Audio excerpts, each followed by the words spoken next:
عوامی احتجاج کو کچل دینا دراصل ظلم کی سب سے بھیانک شکل ہے، کیونکہ یہ نہ صرف عوام کی آواز کو دبانے کی کوشش ہے بلکہ ان کے بنیادی حق کے اظہار پر حملہ ہے۔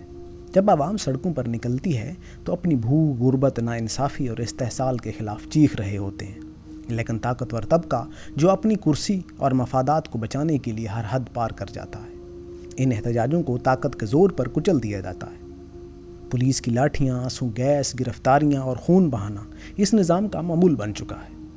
یہ سب کچھ اس لیے کیا جاتا ہے تاکہ عوام کو یہ پیغام دیا جائے کہ تمہاری آواز کی کوئی قیمت نہیں ہے، تمہاری چیخیں حکمرانوں کے کانوں تک نہیں پہنچ سکتی اور تمہاری قربانیاں صرف زمین پر خون کے دھبے چھوڑ جاتی ہیں۔ یہ رویہ دراصل اس منافقانہ سماج کی عکاسی کرتا ہے جہاں طاقتور کو ہر جرم کی آزادی ہے اور کمزور کو ہر حق سے محروم رکھا جاتا ہے۔ احتجاج کو کچلنے کا مطلب ہے عوام کو غلامی کی زنجیروں میں مزید جکڑ دینا، ان کے خوابوں کو رون دینا اور ان کی امیدوں کو دفن کر دینا۔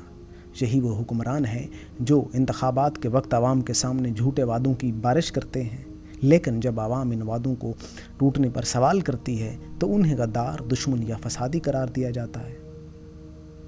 یہ ظلم صرف احتجاج کرنے والوں پر نہیں ہے بلکہ پوری قوم پر ہوتا ہے، کیونکہ جب ایک آواز دبائی جاتی ہے تو باقی سب کو بھی ڈرایا جاتا ہے۔ اگر تم نے بولنے کی کوشش کی تو تمہارا انجام بھی یہی ہوگا۔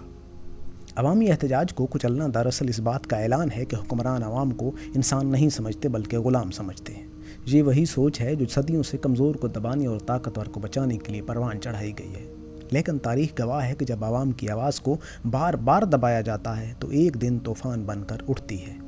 وہ طوفان کسی لاٹھی، کسی گولی، کسی جیل سے نہیں رکتا۔ عوامی احتجاج کو کچلنے والے حکمران دراصل اپنی قبر خود کھود رہے ہوتے ہیں، کیونکہ عوام کی خاموشی ہمیشہ کے لیے نہیں ہوتی۔ ظلم کا نظام جتنا بھی مضبوط ہو، عوامی چیخیں ایک دن اس کو توڑ دیتی ہیں۔